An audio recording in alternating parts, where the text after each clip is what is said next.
like people around me are like, oh, I just don't think about it. And I was like, I can't. Like, that's all I think about 24/7. I can't sleep. But it was weird. Like, I just got caught in a, I don't know, pretty, I don't know, weird situation, I guess. And it was, felt like my only way out.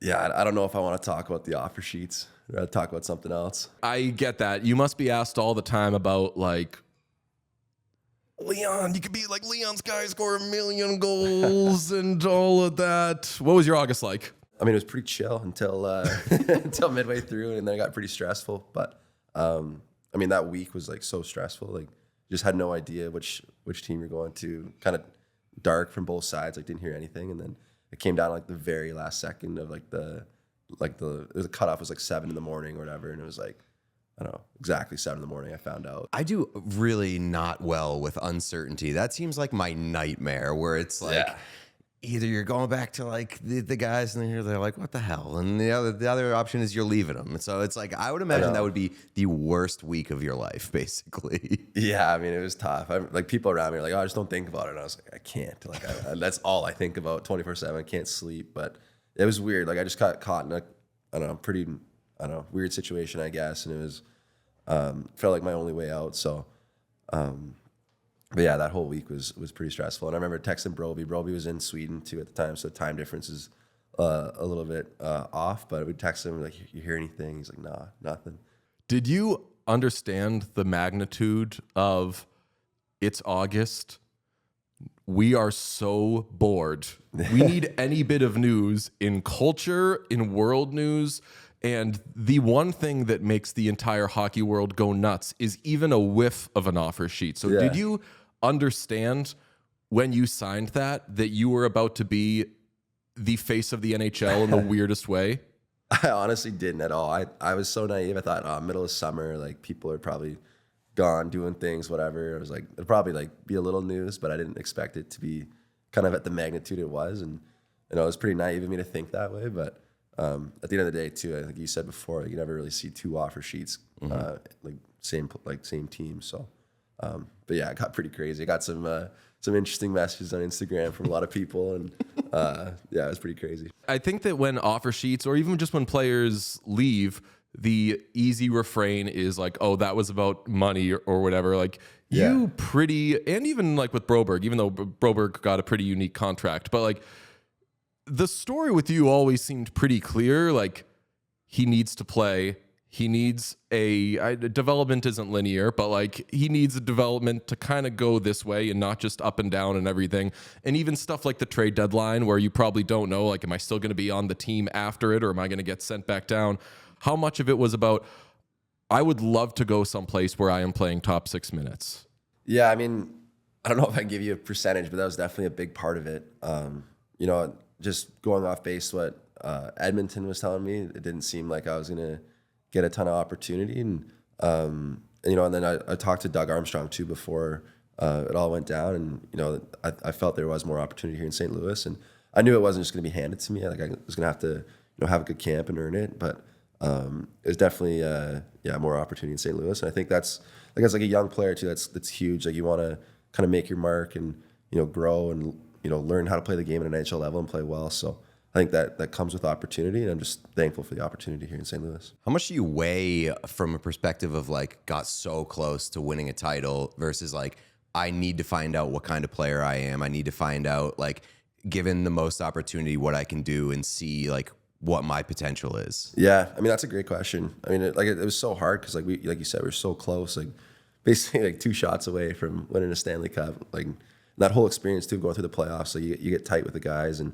you know, it's just like an experience that nobody really understands except the guys in that room. And it was super tough, but at the same time too, like, as soon as that's all over, then it almost seems like, you know, the team's in like a different mode. And I don't know. Yeah, it was hard, but I think at the same time too, I think long term for my development as a player, and you know, I think it was the right decision. You went off in that Shania Twain game, though. What was that about? Yeah, I'm a big Shania Twain fan. Are you? Yeah, I like her. I was at the concert before. I was at the game, and I was like, I got to make all this fit. Shania Twain is performing. I don't care what else is happening. I want to go hear Any Man of Mine, Still the One, gonna have an absolute blast, and then hopefully see these guys not get eliminated.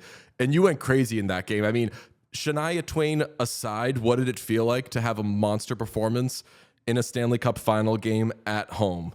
Yeah, I mean, it was a great feeling. I mean, well, going into that game, so we're down 3-0, and it wasn't like we were playing bad either. It's just like we're down 3-0, we're in a sticky situation, and the vibe in the room too. Like before the game, everybody's kind of like, like fuck it, boys. Like we're here, like just enjoy it. Like I don't know. It seemed like it was almost like less stress than the first couple games, and then it came out pretty hot, and boys are feeling it. The crowd was going crazy. Like you said, like everybody was like there downtown before watching Shania Twain, and probably just pinned like watching the game. Like it was so loud, and we ended up. I think we won like 8-1 or something. Mm-hmm. So I mean that was such a good feeling. And then the best part about it was we won 8-1, and we couldn't really score too much in the first 3 games, and then we like scored 8 goals, and we're like we can do this, boys. Like I don't know, it was a good feeling. So after the first 3 games, I was like, I need to see a lot in order to believe in this comeback. And I was like, after the game 4, I was like, kind of saw everything I needed to believe that this could be possible. So I would imagine that game, like afterwards, there was a sense of belief that like kind of crazy, but it can happen. Yeah, I mean we were pumped because like we knew going into Game 5 in Florida was gonna be hard, but basically like the way the atmosphere was in Game 4, like we knew if it came back to Game 6, like we were gonna be humming, like our crowd was gonna be electric, and Game 6 was probably the most electric crowd I've ever played in front of. I've never seen that, like the opinion of a series change at 3-1. It's a team wins the first 3, and then a team wins 2, and you're like, well, now you go out and win Game 6, and it's anybody's series or whatever. After Game 4, the conversation with that series was like, they're really gonna do this, huh? Yeah. And I have been known to side with the Oilers on things from time to time. No way. I was like, let's calm down. But then after Game 5, I was like, yeah, sure. What was it like in the room with Shania after Game 4? It was cool. Honestly, I was a fan, but I didn't really know what she looked like, and I think she's like 50 maybe, but she looked pretty great for 50. She was she looked good. She just came into the room. We like had like the post game like speech from the coach, whatever, and then everybody was just still sitting there, and they're like, hey, we got a special guest. And then she came in, she did like a couple like hoots or whatever, and then just went around, fist bumped the boys, and I don't know, everybody got a couple pictures with her, and then didn't really talk to her or anything. She didn't really say much, but that's amazing. And we objectify men on this show way more than we do women, so I feel comfortable saying Shania Twain in the 90s was the hottest person that ever existed. Still a babe. She's incredible. She still looked great. Yeah, and she absolutely brought it with the performance. It was amazing. You talked about the vibe of the room. What was it like after Mr. McDavid gave that little talking to after Game 2 that we've all seen? Yeah. I don't know, like, I mean, at that point, like, there's just tons of emotions. Like obviously we're down 2-0, Stanley Cup Final. I felt like it all happened so fast. Like we finished our series in Dallas, and then it was just like media get to Florida, and then all of a sudden we're down 2-0. And I don't know, like when he did that, like I was in the corner, like just vibrating, wanted to run through a wall. I was pretty fired up. Like I don't know, but like he was right. Like we were playing. I thought we played fine. Like we were playing okay. We just needed to push a little bit more, and I don't know. I think that's one thing that he's like very underrated that people don't really know about him is like when it comes to those big moments and stuff, like he's a very good leader, and he's he'll like lead by example too. Like he's not saying anything that he won't do himself, and in that moment you can like obviously hear the passion and the care in his voice. So I don't know, at that point I wanted to run through a wall. I was like ready to go again, ready to play again. So. What about here in St. Louis? There's obviously a lot of guys who have won, a lot of leadership, and you've got to feel, I don't want to say vindicated, but like the thing we were talking about earlier where you want to show that you can do more, you want to find out what you can do, and at this point, like you're halfway to a hell of a season. Yeah, well, thank you. Yeah, I appreciate that. But yeah, to answer your question about, I guess like the leadership in St. Louis, it's unbelievable. Between our leadership crew, our core, and like our older guys, and even the young crew we got here, we got really good team chem, and it's just like a good culture. Like everyone talks to everybody. Guys go for dinner with everybody. We'll go out for drinks with someone will text in group chat like the boys are going out for drinks, and then pretty much like the whole team's there. So, And yeah, it's just great vibe. Like when I first came here, it was super welcomed. The guys are great, so I got nothing but good things to say about the guys here. Why 81? That's a good question. I honestly don't really have any like significance to like the numbers I pick. Like I chose 55 in Edmonton. I just like repeating numbers, and I was going through the list. Like obviously can't do 99. 88 is Patrick Kane. 77 is all right. 66 can't do it. 55, I was like, all right, not bad. 44 was Cassian at the time. Yeah. So I didn't want to take his number. 33, 22, and 11, I was like, well, I can't do 11. And then 33 and 22, I didn't love. So I just chose 55. And then 81, I was like going through the numbers, same thing, and I was looking at it, and I used to love Marian Hossa back in the day and those Stanley Cup runs. He was like my favorite player. I had his curve too. When I was growing up, it was like this big toe curve. It was like the Hossa curve.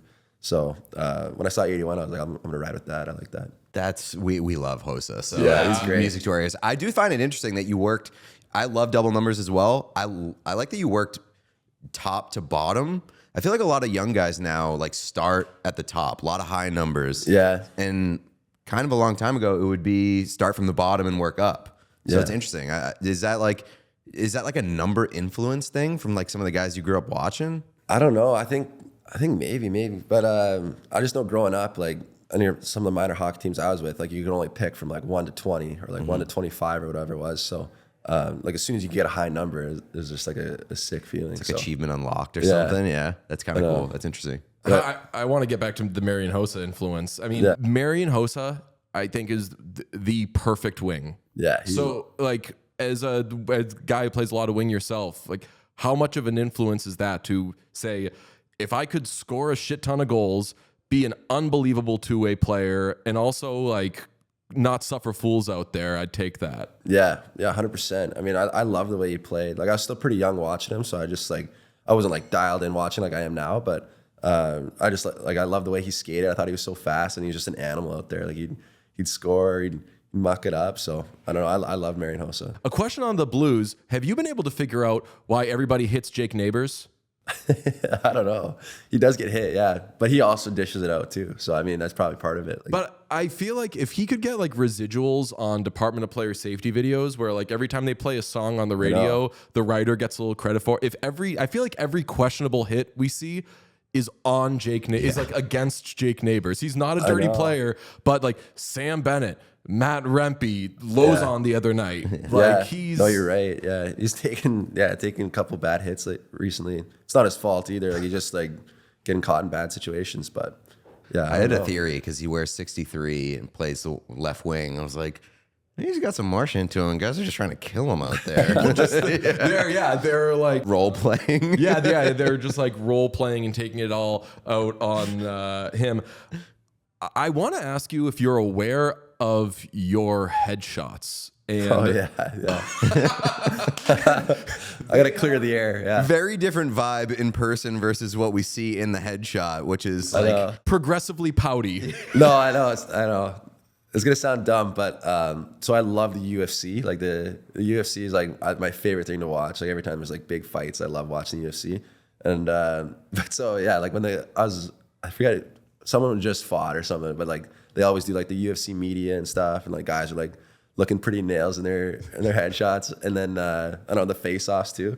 So I was like, I'm gonna try and go serious this year, like whatever. And then I know it turned out not great. Now everybody thinks I was pouty and like mad and whatever, but going back to the offer sheets, like you threw some gasoline on the fire because it was like, here is Holloway's headshot with the Blues, and you look like the most miserable person in the world. So. Yeah, it didn't work out the way I thought it would, but I just want people to know I'm not mad at all. I'm actually really happy. So I can't wait to see your headshot next year because you are going to over smile. I'm smiling. Yeah, I'm smiling so wide. They're going to be like, Mr. Holloway, please put your hands down. Don't do finger guns in your picture.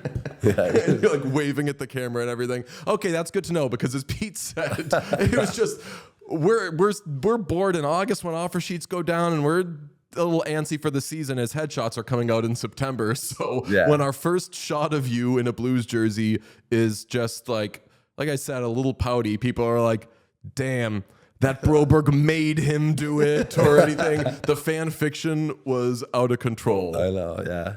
I gotta ask the scary moment with the puck to the neck against Oh, yeah. Tampa. Like, how much have you thought about that since? Like, what's the lingering effect, either mentally, physically? Yeah, I mean, since I haven't thought about it too much. Just like the game after, I was a little like, I don't know. It was such a weird feeling. I don't know, like the way I can describe it is I got obviously hit in the neck by the puck, and then as soon as I got hit, it like felt like something was off. Like I was just like, it was just weird. But then I saw I got a 2-on-1, so like obviously like adrenaline boost, like go to the net, the puck came in the corner, and then I started feeling really fuzzy. And then when I came to the bench, it felt like, you stand up too fast and you get like that head rush. That's what it felt like. And then it wasn't going away. And then next thing I know, I woke up on a stretcher, like next to the ambulance with like an IV in me, people all over me. And I was like, Jesus, like this is insane. So then at that point, like people are asking me, like, are you okay? Like, you okay? And I was like, I don't know. Like, am I? Like, you guys are like treating me like I'm about to die. So, but I was like thankful that it wasn't anything more serious. Like I got a lot of like stuff in your neck, so it could end up being bad. But yeah, like since then, like I was fine as soon as I got out of the hospital, and since then I haven't really thought about it too much. Like it was just kind of a fluke thing. But When stuff like that goes down and you finish your shift afterwards, when you look back on it, are you like, that's where I'm a bad motherfucker, or are you like, the fuck is wrong with me? no, I don't know. Like I think. I don't know. I just speak from my own personal experience. Like my adrenaline goes pretty good during the games. Like every time you're on the ice, like I don't know. So I think that was just all adrenaline, and I don't know. I just felt like I couldn't pass up a 2-on-1. You don't give me a 2-on-1. So I thought, but I was talking to some of the guys. Like if we scored, like and I'm in the huddle, I probably would have passed out in the huddle. Like I was That's true. Because yeah, it was. I don't know. I was just like feeling like really fuzzy. Like I think I was telling doctor, they're like, when did your shift end? And I was like, oh, like pass the puck up to the D-man. And I think it wouldn't change, but. I think I was on the ice for like way longer than that. Like I was like skated back into our zone and stuff. So I don't know. I got like really, really shaky there. Was that your scariest moment, like playing career? Yeah, probably. Yeah, for sure. Yeah. I would hope so. The scariest moment would be meeting Shania Twain. I would pass out and wind up in a ambulance and everything. You've had 5 coaches in the last 2 seasons, which is bonkersville to me. Obviously 2 in Edmonton, 2 here, and then if you count Bakersfield, that's another coach there. Like, what is that like as a player? Because we've said development a few times in this. Like, that's gotta, like, you obviously you're no worse for the wear production wise, but that's got to be insane. Yeah, it's weird for sure. I mean, like, yeah, coming up before pro, like you have your coach, and that's just your coach, right? And then, but yeah, it's been kind of weird. Like. It's different when a new coach comes in because you want to have like a good first impression with him. You want to play well. I don't know, like be like a good solid 200-foot guy that you can trust. So it's definitely a little weird, but every coach has their own way they run the team, way they run the systems and everything. So it's just a little bit of time to adjust. Rank them. So Woodcroft, Montgomery. I'm not ranking them. All I can say is I'm really liking Monty. He's been awesome. He's such a sweet man. Yeah, he's great. Like his whole vibe about him too is just like he keeps it pretty light, but he's also like super dialed with our systems, and like on the bench he's dialed. So I'm really enjoying Monty. It looked like when he showed up that he did like kind of like these quick one-on-one meetings with everybody. Did you have a meeting with him when he first arrived? And if so, like what did he say to you? Yeah, the first game he arrived was in Madison Square Garden, and we had a pregame skate. It was more of a practice, but I think we like needed it just to like dial some stuff in. But I think he like grabbed every line after the skate. So he grabbed our line and like I don't know, just gave us like basically what he expects out of us, and like kind of all that. It was just brief, but. He was great that day too, because we just lost to the Islanders, and it was we weren't feeling too hot as a team, and then playing the Rangers in Madison Square Garden, so the guys are pretty fired up, and he just kept it super light in the room. We were like tied going into the third period. I think it was 2-2, and you'd think like Monty coming in his first game as head coach probably wants it super bad. You think he like really try and fire us up in the intermission. He just cracked a couple jokes, like boys are laughing, and then we went out and had a great third and won the game. So it was kind of a different approach, and it was like fresh, and the boys loved it. So, what's it like going from Stu, who gives me the vibe of like we are all but angels on earth and we love everybody, to Binnington, who gives me the vibe of I have a knife and I'm going to murder you and anybody who is anywhere near us. Yeah, you know what the crazy part about that is? Like everybody asks me like, "What's Binnington like? What's Binnington like?" He's the most like calm, cool, collected, nice guy. Like he's great. I like since I've been here, I haven't seen that. Like I have a knife, I want to kill you. That I've seen in the past in videos. So like. He's great. Like he's yeah, just super calm. Does he just not do well in practice or something? Or it's like, do you not score on him? Or it's like, are you just not pissing him off enough? No, I swear, yeah. Like I don't know. I haven't seen that. Like I'm sure he like obviously gets fired up, but I haven't seen it. He's pretty calm, cool, collected to me. Did I get the right read on Stu? Yeah, Stu. Yeah, he's very, I don't know, very warm, loving. Seems to always have a smile on his face, and yeah. You're a big. I gotta ask. You're a big Shania guy. You're from Calgary. What do you know about Tate McRae? What I know about Tate McRae? Well, I personally don't know her. I know some people that went to school with her. She went to the Edge School for a little bit. That's where I trained in the summer. So I don't know. I don't know her too much though, but she's kind of popping off right now. So She's a monster. Yeah. She had a better NHL season than you did last year. Yeah. And She had a she's better like, NHL season than like everybody. Leon did. yeah, she made the All-Star game. Everybody. All-Star game, like, was the biggest star at All-Star weekend. Yeah. Had it like what's the, do you know, like, is she like the biggest thing in Calgary? Yeah, like she performed in like for Stampede. I don't know if you guys are too familiar with Stampede. It's electric if you guys ever want to go. Yeah. But she performed at Stampede. I didn't end up going, but people were fired up for it. Like everyone was going. I heard it was jammed. It was a great concert. So Can you explain Stampede to me? Because like I've seen pictures and it looks like the best time ever, but I still don't fully have like the lore of Stampede. Yeah, well, I'm pretty sure it started with the rodeo. So like the rodeo is like top. Like it might be like the best rodeo in North America. I don't know how they rank them, but it's like one of the bigger ones. And so the rodeo itself is unbelievable. It's a great show. It happens every day. And then so there's like the rodeo, and then there's like a whole like carnival fair aspect to it where there's like rides and like fair food, everything. And then there's like the beer tents. So there's tents kind of all over the city. There's 2 next to Stampede grounds, and then there's a couple more like downtown. And they have like, it used to just be country artists, but now it's everybody. Like rappers come in, EDM artists, like Tate McRae's come in, and they just perform, and people get hammered at the rodeo, hammered at the tents, and then I don't know. Then there's a casino right there too, so it's like anything you could want, all in one. That's amazing. Last thing, this is a team that clearly has designs on doing stuff this season, which is cool. Yeah. When a team is struggling out the gate, makes a coaching change or whatever, but you see they still go out and they get fouled. Like I hate to ask the generic question of like, what's the belief in the team, in the room and everything, but for you as a newcomer, there's been so much change for you, but there's so much change with this team going on right now. It has to be. Yeah, it definitely is. Yeah, I mean, well, it all started like back when I talked to Army for the first time this summer. He like basically gave me the vision of the team, and he was telling me we're trying to win, we're building the team, but we're trying to build like a good team for the next like 10 years. We're trying to win, so it's definitely very exciting. I think right now we're a good team. We we came off our Florida trip, and we lost to both Tampa Bay and Florida. Both are good teams, but we put up good games. We played well, and I think when we're at our best too, like we can hang in there with everybody. So I think the biggest thing for us right now is just to find that consistency and to recognize our strengths and then play to them. And to protect Jake Neighbors. Yeah, and make sure you're not Jake going anywhere And without to not that. get stabbed by Jordan Bennington. If we're like in a couple of weeks, if there was an incident at Blues practice, we're gonna be like, Bennington found out that Holloway said he wasn't that crazy. Oh no. Got to do something crazy. Our sweet boy. Yeah. Dude, thanks for doing this. We love you, man. Yeah, thanks guys. I appreciate it. It was fun. We all silly like the mayor.